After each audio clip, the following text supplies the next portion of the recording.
Hello, hello mga boss. Good morning, good afternoon, good evening sa inyong lahat. Today is March 20, Miyerkules, alas 12, Gis na ng madaling araw. 12:10 ng madaling araw, guys. So, ayun.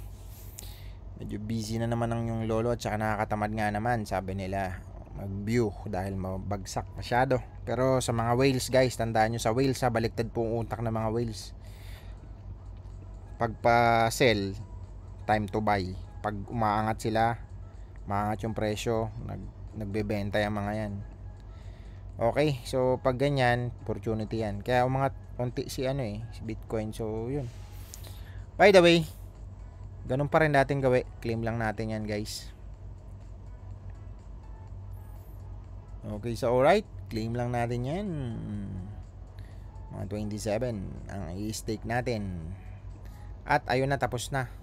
So kung titingnan natin ulit si AXS, pera is pera pa din yan, guys. Tandaan natin. Pero syempre ulitin ko ha, hindi po yan pinagmamayabang sa inyo, guys, ha.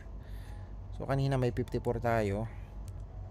Ayan ang total niya, 29,000. Pero kadalasan nagpo-40 lang tayo diyan, kaya 21,000 pa din yan na malinis. Actually pwede ko nang papalitan yan papuntang CoinPH, 'di ba? Convert mo sa GCash, pwede naman 'yun. Pero syempre, maraming pagdadaanan 'yan mula dito. Syempre lilipat mo pa 'yan sa CoinPH to Ron. Alam ko meron sa Ron eh. Pero sa CoinPH kasi napakaraming hinihingi, guys. Pasensya na sa mga nagko-CoinPH diyan kasi diyan ako dati, 2015. Grabe. Dati hindi pa ganun kahigpit, pero nung naging BSP regulated na sila, mahigpit na. Kailangan pa mag-upload ng mga payslip, mag-upload ka pa ng kung ano, lalo na kung mahigit 500,000, daming hinihingi. Pero yun na nga, choice pa rin natin yan. Marami pa naman option, pero yun. Ang ano kasi dun yung security, yung security ng exchanger na yun, medyo hindi ganun ka ano. Masama kasi experience sa CoinPH. Meron ako diyang perang hindi na nakuha sa kanila. Ayoko naman ikwento, pero masama yung naging experience ko dyan sa CoinPH. As in, masama talaga. Okay, sa alright. Saan na ba tayo? Parang nawala yung sounds natin, guys, check na natin yung stick na muna natin to 27. Hirap paglutang no. Galing kasi sa opisina, na-drain na ako sa mga ginawa sa opisina, kaya parang ay buhay ng Pilipinas. Pero syempre dahil commitment ka ang tawag dyan, tuloy-tuloy natin tong gagawin hanggang sa mag 8,000. 8,000 ang hinihintay natin. So ayun, bumagsak siya no. Pero ayun na nga, punta na tayo dito. So yan mas okay pa din yan kumpara ng mga nakaraan, guys. 200 nga lang naabutan ko yan eh. Dito banda 200 dyan tayo tuloy-tuloy nag-stick tayo dyan, diba? Wala namang reklamo eh. Kumbaga doble na nga. Nagreklamo ka pa ba eh? Dito nga nag-triple yan eh. From 200 plus naging 700 plus. Okay, so alright mga insan, dito na tayo, lipat na tayo. Ano man nangyari? Ito, 142 trillion na po ang total. 140, maangat 143, ito, mangat siya. Total volume, mangat siya ng 12 trillion. Pero yung total market cap niya talagang bumagsak. Ito yung mga trend na token. Tingnan nyo muna bakit siya nag-trend. Mga to, bago to Check na natin to, guys. Malay mo, may makuha tayong idea dito. 100% na siya, yung inangat niya. Doble na. So, ganyan lang maghanap. Okay, ito Solana, ito gawan Solana. Pwede natin yan tingnan sa Dextool kung malupit ba yung project na yun o hindi.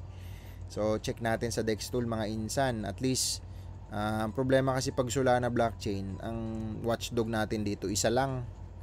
Isa lang yung tagatingin dito eh. Okay, no? O, ito lang, si Quick Intel lang. Naka-hide pa itong mga to. Delikado kasi pag naka-hide yung mga ganyan. Pag binago nila yan, kagaya nun, may nagtanong na namomodify yung tax. Kunyari, yung kontra kasi, pag namodify yun nung developer, yung may-ari mismo, Pag linagay niya lang yung 100% dyan, hindi na 0%, wala na. Buy or sell ilagay niya, hindi ka na makaka-deposit nun or makaka-withdraw. So, yari na. Sayang pera. Ito, number 1 pala siya. Ayan siya, number 1. Oh. So, dito makikita mo rin guys. Tapos check nyo to. Bakit ba ito mga to nandito sa top na to? Sa top na pair. Ayan siya. Makikita mo dyan kung bakit siya umangat. Ito, grabe no, purog-purog rin nakikita o nakakatakot. Bag. So, search natin tong isa. Ayan, makita mo lang dyan. Ito, okay din siya. Siyempre, si ano yan, what the ano yan. Si Egg, check natin to. Si Egg, okay din, top 3. Bah, pump din siya oh. Kagagawa lang niya guys. Marami ka talaga matuturuan. Marami may tutulong sa itong Dex Tools. So, anong blockchain naman ito? Solana din, oh. Si Egg, ito, check naman natin si Boomi. Ito, USDC, meme token. Okay din yung audit niya. Solana pa rin ba to? Check natin. Solana pa rin, puro Solana. Ito, si Kermit. Solana ulit. Ayun, ang gaganda ng ano niya. Baka natututo na yung mga tao ah. Pag nakita kasi yung contract dito guys, napangit. Hindi na bumibili yung mga. Siyempre, bakit ka nga naman bibili pag ano yung contract medyo sablay. Pero siguro dahil Solana to, no? Check nga natin sa Ethereum. Ayun, nag-iiba-iba siya guys. So, dito sa Pepe token, ayan, makikita mo. Ayan, meron siyang one na ano, na concern. So sa contract niya, ito yung mga watchdog natin, tagatingin niya ng contract. Ito siya, may anti-whales. Ay, wala siyang anti-whales. Okay? Pero no big deal naman yan.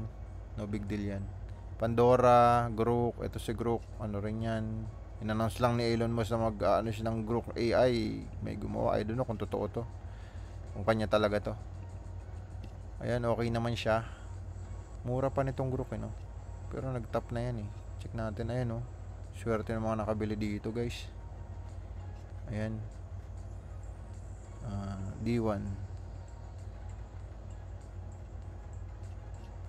Dito oh, nakabili ka dito 3,000 lang, nag 16,000. Ayan oh, nag 1,600. Nag 2,300 pa siya oh.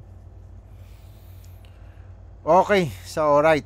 So kung check mo yan, dito lang yan makikita at mabibili sa mga market na yan, dyan sa Uniswap, isa sa mga decentralized exchange. Ibig sabihin ito, centralized, decentralized, centralized ito yung mga exchanger kagaya ng Binance, centralized yan. Ito decentralized yung Uniswap, PancakeSwap, MetaMask, tsaka kung ano-ano pa mga wallet. Okay, sa alright, ikaw may hawak ng Kinon. Ito kasi, pag nasa mga centralized exchange, pag yan na, wala, nagsara, wala na, hindi mo na mabawi yung pera mo dong. Yun ang pinagkaiba ng decentralized at saka centralized exchange. Okay, sa alright, saan na ba tayo? Ito kasi, pag pinasara yan, kunyari, di ba, kung yung may-ari ng Terra Luna dati, Chinugi yun. Sumunod yung may-ari ng FTX, si Sam Bankman-Fried, Chinugi rin yun. Sumunod yung may-ari naman ng Binance. Pero sa Binance hindi naman nag-rug pull yung mismong platform niya. Ang kagandahan sa Binance. Sa Pilipinas na ban lang. I don't know, hindi pa naman tuloy yung ban. Na-open ko pa naman yung Binance ko. Pero nilipat ko na syempre sa ibang exchanger, guys. Okay. So ayun lang, ayun nga nakita natin ito. Napunta na tayo pa ilang minuto rin yun. 9 minutes na tayo nagre-record, guys. So ngayong oras tumaas ang 2% si Bitcoin. Kaya yun. Siyempre, pag umangat si Bitcoin, na matataas din umangat, siyempre, itong mga mabababang token. Okay. Ayan na, mga large gainer. Actually, makikita mo rin dito yung mga large gainer sa dito, guys. Ito, marirecommend din natin yan, paulit-ulit, lalo sa mga first time. Pasukan nyo yung crypto rank. Ayan, 31 days na lang daw, halving na. Okay, malapit na mag-halving. Okay, so alright, ang ibibigay na reward sa mga Bitcoin miners, kalahati na lang. Okay, pag ganon, tapos may ETF pa, bili yung mga tao doon.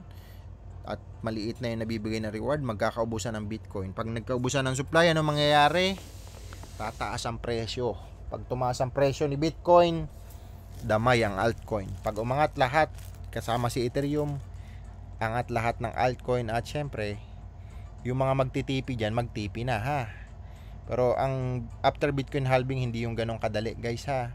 Baka isipin nyo, pag nag Bitcoin halving 31 days, aangat na si Bitcoin on the spot. Hindi po. Base sa history, marami pang pagdadaanan yan. Ito yan guys, para sa mga bago. Pero in-explain ko na naman yan dun sa mga, ayan. Ito, 2014 and 2012. Every 4 years yan, no? Ito naman, July 2016. Ito, 2020, 2024. Pagkatapos ng halving, isang taon pakatapos nun, no? Isang taon pakatapos nun, nag-ano yan, nagbo-bull market. Isang taon, 2017, ayan, 2016, pagka 2017 ito, banda ito, 2018 na yan, pabagsak na. Ito, kasagsagan ng 2017, nag-bull market yan. Isang taon pakatapos ang halving. 2020, ayan siya, bumagsak onte, pero umangat siya. Pagka 2021, ito mga March yan, tas ito July, ay November 2021, ano yan, nag-bull market na naman. Isang taon pakatapos ng halving. So, kung titingnan mo, patas ng halving, 2021, 22, 23, bear market. Dito maganda bumili. Maganda bumili 1 year bago mag-halving. So, ganun maganda bumili. Magbenta 1 year after mag-halving. Base lang yun sa kasaysayan ha. Sa history nito ng Bitcoin halving. So, nandito tayo ngayon. Ito yung prediction. Angat na siya, tas bababa onte, correction, and then boom, bull market 2025. Ito mga November, kasi ito yung 2026 eh, dito banda yan eh. So 2025 mga November, ganyan. Base lang yun dito sa history na nangyari dito sa kanya. Pero syempre, again, hindi po ito financial advice. At pera nyo yan, bahala kayo sa buhay nyo ha. Pera nyo yan, huwag kayo maninisi ng iba dahil kayo pa rin na may desisyon yan. Kayo magkiklik nyan, hindi naman yung pina-follow nyo na YouTuber. Okay? Kahit anong sabi ng mga YouTuber, do your own research, this is financial advice, not financial advice. Pero pag naka-follow ka kasi doon guys, dahil tiwala ka na sa taong yun, hindi ka na nagse-search, ginaya mo yung tinayaan niya. Naku po, ayun, kung malugi siya, damay ka. Pag nalugi siya, damay ka, di mo na siya ipa-follow. Ayan, naka-follow ako dito kay, hindi ako nakabili ng node nito, sayang nodes. Sayang. Pero isa to sa pinaka-tinitingnan ko ngayon na token. Ito yung ATH o parang all-time high, no. Ang daming investor nito, guys. Ang daming nag-invest sa kanya. At ito kasi parang yung GPU na render ginagamit sa mga AI. Ito naman GPU concept din ito, parang cloud GPU. Ayan, cloud service. Ito yung mga investor niyan, 8 yung mga investor yan, iba-iba. Per level, iba-iba siya. Actually, mahigit nga eh. Tapos, ayan, dito nyo mabibili yan sa dito, Impossible Finance. Kasi, pero marami kasi ditong mga ikan bago ka makabili or bago ka makapag-participate ng sales nila. Pero hindi pa naman siya in public. Ayoko na, hintayin ko na lang siguro ma-add yan sa mga exchanger. Pero isa yan sa, ayun, naka-watchlist yan sa akin. Okay, so alright mga insan, nasan ba tayo? Naliligaw na naman kayo. Ayan na yan, trending. So view mo lang yan dito sa CryptoRank. Marami ka makikita dito guys. So click mo to ngayon, day. Makikita mo dyan yung mga trend na token. Ito, day 1, 24 hours. Ito si Jupiter, si Kuya Jupiter, umangat siya guys. Jupiter oh. So ibig sabihin, ito yung binibisit ng tao. Binibisit niya kung available na ba. Ito, bumili na ako ito worth 1M pesos. Kumita na ako 40,000. Okay na din. Ayan, yun si Ether.fi. Ayan, bumili rin ako niyan. Kahapon na tayo na ako bumili. Kahapon. Ayun, bumagsak kasi. So yung USDT ko may 1 million pa. Kinonvert ko dyan. Okay, nasa na ba tayo mga insan? Liwat tayo. Okay. Dito. Ang hirap pag maraming kang naka-open na tab ng new tab. Kasi baka may maklik tayo. At hindi na nga tayo nag-edit kasi guys. Wala nang edit. Sayang oras ng buhay. Kaya yun, dire-diretso na agad. Okay. So, Saan na ba tayo? Basa na tayo ng comment para medyo matulungan natin sila. Shout out sa 603 subscriber. Salamat po sa inyo sa pag-like po sa aking channel at pag-follow. Okay, basa na tayo ng comment, guys. Okay, RJ sent 8176. Lods, ilang excess naka-stake mo? Ayan, sir. Yan, 41,398. Nadagdagan pa kanina yan ng 27. Okay, so right. Ito na ang total niya ngayon. Meron tayong 41. Ayan, 41. Yan, okay. Lipat natin, baka mag-auto out. Ayan, 41, 425. Kung mapapansin mo dyan, 41, 398, 405 nga ba? Ayan, 425, sorry. Nadagdagan na siya, guys. Richard Lumalang 3797. Nice one, sir. Shout out sa inyo po. Kay Carl Cedric de los Reyes 2000. Bossing, nag-stake ako ng excess ko galing sa Origin Reward. Goods pa rin ba mag-stake now? Para sa akin, oo, kasi laki nga na ni-stake ko. Pero syempre, pera nyo pa rin yan, sir, ha? Risk nyo yan. Huwag nyo akong gagayahin, ha? Okay, Sir Jerome Torres, shout out. Sir One Piece, shout out, sir, ulit sa'yo. Kumusta, sir? To, mahilig to mag-comment si sir. To, isa sa mga big time natin followers to si Sir One Piece. Talagang all in to pag nag-ano, grabe. Sir, paano ka magtitipi pag bull run? Half ba muna or tipi muna lahat? Ito pa lang po kasi first bull run ko. Depende kasi may mga asset ako na since 2015 hindi ko pinapapalitan hanggang ngayon, guys. Pero may mga asset ako na pang revolve sa mga negosyo, ganun. Magtitipi tayo dyan. Siguro buong excess ititipi ko yan. Pag nag 7,500 to 8,000 yan. Okay. Pero yung iba kong asset like Ethereum, doon lang yung lifetime, naka-designate naman yun sa aking mga beneficiary. Kaiba-ibang treasure yun, kaiba-ibang treasure nun eh. Okay. So, yun lang, hinahayaan ko lang siya, guys. One Piece highlights. Sir, sabay kami sa pag-TP mo sa Ron. Sa pag-TP ko sa Ron, wala pa akong plano mag-TP sa Ron. Depende, pag nag-TP siguro ako sa AXS, baka kasabay na yung Ron. Depende, sir, ha, depende. So, ulitin ko, gaya nung sinabi natin kanina dito sa Bitcoin halving. Okay, 1 year bago mag-halving, yun yung time to buy. 1 year after mag-halving, yun yung time to sell. 2 years. Hindi. Kung ito, ulitin natin, 1 year bago mag-halving. Yan ito, halving 2020, 2024. 2023 mamalengke ka na. Okay? Ngayon, pag nandito na sa halving period, nakabili ka na dito sa 2023, magbenta ka 1 year pakatapos ng halving. Base lang yun sa history, guys, ha. So parang ito 1 year. So dito ka talaga makakuha ka ng pinaka bear. So kaya sa mga nagtatanong, paano mo malalaman kung nakabili ka ng bear at paano mo malalaman kung pinaka bull market na, bull run na talaga pinaka.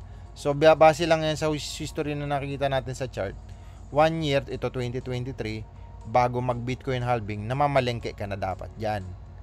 1 year pakatapos ng Bitcoin halving, ito na yon, magbenta ka na dyan. So, kung mapapansin mo, ito kasi wala pa yan. Ito prediction lang to, guys, ha. Prediction lang yan sa mga mangyayari. Kaya kahit dito sa prediction, makikita mo, 1 year after, bago mag-halving, mamamalengke ka. Sa prediction din nila to, 1 year pakatapos, nagbenta na sila. So, ganun. Kaya kung papansinin mo dito sa 2020, year 2020 yan, May, dito yung banda, 1 year, mamalengke ka na dyan. Dito. Ayun. Tapos, after 1 year, baka dito yung 1 year na ito. Ang hirap kasi, no? Dito or dito. Mamalengke ka na ba dyan? Tapos, nagbenta ka pakatapos. Base lang yung sa history, guys, ha? Mamaya, at least may nabigay tayong info. Pero, syempre, wag nyong gagayahin yun pag alam nyong di kayo risk taker, mga insan. Okay? Okay, so, right. Sir, sabay kami sa TV mo, sir, present. Miss na kita, sir. Yun, Sir One Piece, shoutout sa'yo. Boss Carlos, shoutout sa'yo, sir. To, from, UFW yan, si Sir Carlos. Sir Carlos Padrid. Padre. 9075, shoutout sa'yo. Jomel Santos, 1933. Ano nga po ulit, boss, boss, ibig sabihin kapag tax modifiable, negative na ba sa pag-invest? Yes sir, negative yan. Pag namomodify yung tax. Okay sa alright. Pwede kasi nilang gawing 100% yung tax. Sabihin, nag-withdraw ka kunyari ng, hindi ka maka-withdraw, kunyari gawin na 99. 1 lang ma-withdraw mo, 99 mapupunta sa tax. Ganun siya. Ganun yung contract na yun. Kaya delikado yan, sir. Ha?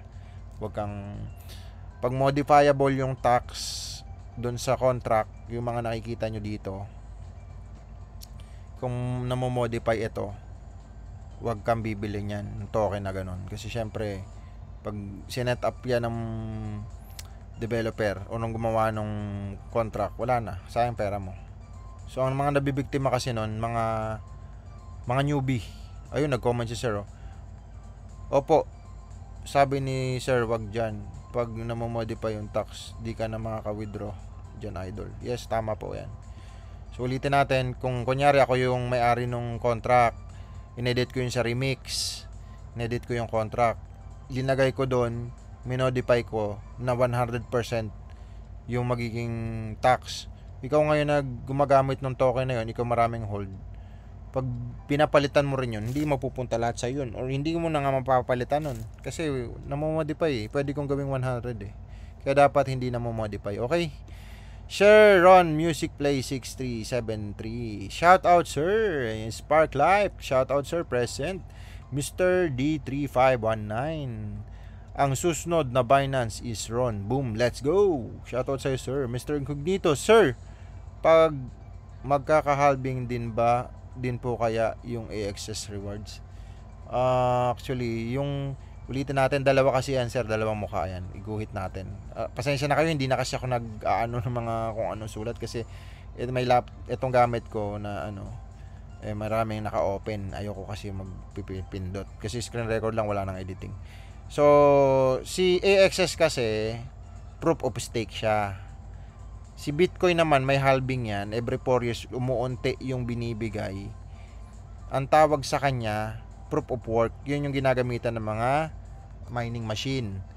Mula noon na-inspired si Ethereum kasi siyempre pag crypto mining, grabe, super power computer ang mga GPU, mga rig, mga bubuin mo dyan. Tapos ang lakas kumain ng kuryente niyan. So hindi siya good for environment, yung proof of work na tinatawag.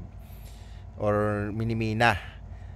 Yun yung magre-record ng mga transaction. Ang reward ng Bitcoin at saka yung ibang mga token may proof of work pa rin ngayon. Ngayon si Ethereum dati proof of work siya, kaya nga ako may warehouse, nagpatayo akong warehouse sa crypto mining ko kasi proof of work din dati si Ethereum. Yung ginagamit naman namin, yung mga GPU nga, 1050 Ti yung ginagamit ko, dosing 1050 Ti sa isang mining machine, mabot ng 200,000 yun mahigit.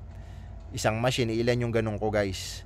So, dati, proof of work si Ethereum. Ngayon, nagpalit siya para good for environment nga daw. 99% na silang good for environment. Instead na ibigay nila sa mga proof of stake. So, sa proof of stake naman, binibigyan ng reward yung mga nag-stake. Dito naman sa proof of work, binibigay na nag-reward yung mga nagmamine. I don't know kung pwedeng halving sa stake. Alam ko hindi eh. I don't know. Baka kakat din nila every 4 years. Pero wala pa namang update dun sir sa proof of stake. Kasi mag-i-stake ka lang, wala ka namang gagastusin doon na kuryente. I-stake mo lang yung coin mo, magkakaroon ng reward. Pero base doon sa AXS, kung titingnan nyo guys, ito yung binibigyan nila ng reward daily. So kung ihahalbing man nila yan, baka next 4 years, 25 na lang, di ba?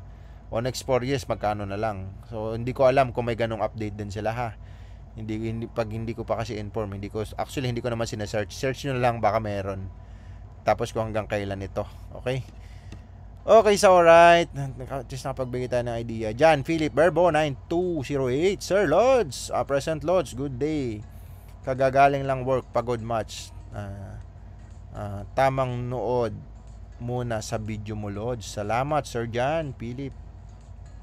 Kisugez, idol present. To bago nag-comment lang to si Sir or si Ma'am. Shoutout po sa inyo. Robin 6049, anong goal price mo TP sa Ron boss? Holding pa din ako sa Ron ko. Holding tayo dyan sir, tuloy-tuloy ako dyan. Hanggat hindi ito nagsi 7 plus or 8,000, hold lang talaga ako sa RON. Ayun, naka-hold lang ako sa RON. Okay? Kumbaga, ano ko na yan, parang, okay, pang, naka-diversify lang ba, hindi lang lahat sa AXS, ganun. Actually, marami naman akong token iba-iba. Pero, ito kasi yung binablog ko, nandito nakapokus sa dalawa na to. Tapos, basa ng comment. Yun lang naman. Sir Nick, Arthur Tan, 3958. Good day, sir. Good day din po sa inyo. Sir Instinct, yun, present sa Ron. Absent na ako sa work ko. Wag lang dito sa channel mo. Present always. Sir Instinct, shoutout sa iyo, sir. Present, sir. Anong insight mo sa meme token ng Solana? Halos lahat kasi pag galing sa kanila lumilipad. Oo nga, sir, no? Yun, shoutout sa iyo, Han Rookie. Yun nga yung nakita natin kanina, no? Check nga natin. Kasi isa lang yung watchdog niya, guys, eh. Isa lang yung tagatingin niya, si ano lang, Solana, ano, Solana. Ito lang yung tagatingin niya, eh. Kung i-check mo nga itong mga meme token nila, ano. Ito, no audit, hindi pa na-audit, pero may mga bumibili na, no. O, ayan, no, kaya ito, si Slurp, umangat din talaga, no. Tingnan mo, yung watchdog nila, isa lang, si Quick Intel lang. Hindi natin ma-figure out kung na-edit pa ba yan o ano. Kasi sinasabi lang nito, check lang, kasi isa lang ang tagatingin, eh. So, kaya yung mga iba, okay yung audit niya, bili na tayo. Yan. Kadalasan, no, ang pinaka nag-boom sa Solana talaga si Bonk. Sayang yung Bonk, hindi ako nakabili nun, guys. Pero, ganun talaga sa crypto. Sa crypto, ulitin natin, kung yung 1,000,000 mo, pwede yan mag times 100. Pero yung 1,000,000 mo, pwede din mag-negative ng doble. Same sa pag-angat. So, umangat ng X100, bababa din yan ng X100. Kaya risky po ang crypto, masyadong volatile po ito, kaya wag po kayo dito mag-invest ng pera nyo na hindi extra, kasi pag yun nalugi, iyak ka. Kaya sabi nga ng iba, do your own research, mag-research ka muna. Yung mga pinagsasabi ko dito, marami may tutulong sa iyo, lalo na kung first timer ka sa crypto, guys, ha. Ako po 2015 pa sa crypto. 2015 pa nung petsa na ngayon, magna 9 years na. Kasi July ako noon, hindi. Mga October siguro, November, mga ganon. November, December ng 2015. Basta, ano kayo, guys. Mag-ingat kayo sa ingatan nyo pera nyo. Okay? Sir Neil, day 126, present, sir. Sir Xavier, present. Laging present yan si Sir Lods. Kailan ka magtitipi sa Ron? Dami nagtatanong, ha. Pag nag 8,000 na si AXS, kung anong price niya, ititipi ko yan. Pero tingin ko, pag nag 8,000 si AXS, ito siguro mga magwa 1,000 din siguro yan mahigit para sa akin. Sa akin lang yun, ha. Hindi ko sinabing sa inyo. Okay? Para lang po sa akin yun. Kung tinatanong nyo ang opinion ko. Sermon _ 1794, present. Kian, Aaron, present. Boss, thank you sa tulong. Na-realize ko din ang impermanent loss sa pool. Kaya nag-run at AXS staking na lang ako. Shoutout sa iyo, sir. Ayun na nga. Pares tayo, sir. Yan, dyan talaga ako sa impermanent loss na gano'n. Parang wala lang din. Okay, sir. Matanong lang, ba't ayaw mo na sa katana? Okay, hindi na po ako nagkatana kasi may permanent loss yan, sir, ha? Okay, so alright. Axie word of fun. Andrew Saint 1046. Sa mga nagtatanong, paano computein ang daily claim? Tapos na to. Kahapon pa yan. So, ayun lang mga comment natin, guys. Salamat sa inyong pagsubaybay sa ating channel. Meron na tayong 603. Mabagal man talaga. Alam ko mabagal kasi nga, kung titingnan nyo, guys, yung content ko, napaka walang kwenta talaga. Kasi, alam nyo, magtatap ang isang video ng isang in-upload na video. Depende sa keyword, guys. Sa keyword, sa title mo. Tapos, dapat syempre, iba-iba keyword nito, bawat video. Kaso, tinatamad na kasi ako, guys. Pasensya na kayo. Kasi, edit ko pa lahat yan. Mag-ano-ano pa. Ay, copy-paste na lang muna. Copy-paste ko na lang kasi sabi ko nga sa inyo, bakanting oras ko lang talaga ito. At least 30 minutes to 1 hour ng buhay ko, nilalaan ko dito araw-araw. Para lang sa aking channel. At doon sa mga nagko-comment na may mga naitutulong tayong may mga comment about business, minsan nakakapasok tayo ng mga idea, tips, sa mga businesses, and din sa crypto na rin, sa forex, ayan, pati sa ibang traditional business na meron tayo. So ulitin natin, ito pong channel na to hindi naman natin, kung ano man nakikita nyo dyan, hindi natin yan pinagmamayabang. Gusto ko lang matulungan yung community na mabigyan sila ng babala, mabigyan ng knowledge about crypto, about sa forex, sa networking, sa traditional business, build and sell, about sa batas-batas na kahit parang may alam tayo dyan. Ano pa ba? So yun lang, at least kahit papaano, bahala na kayo guys. Then ano pa ba? Yun lang. Shoutout na sa inyong lahat. See you again tomorrow. Bye bye.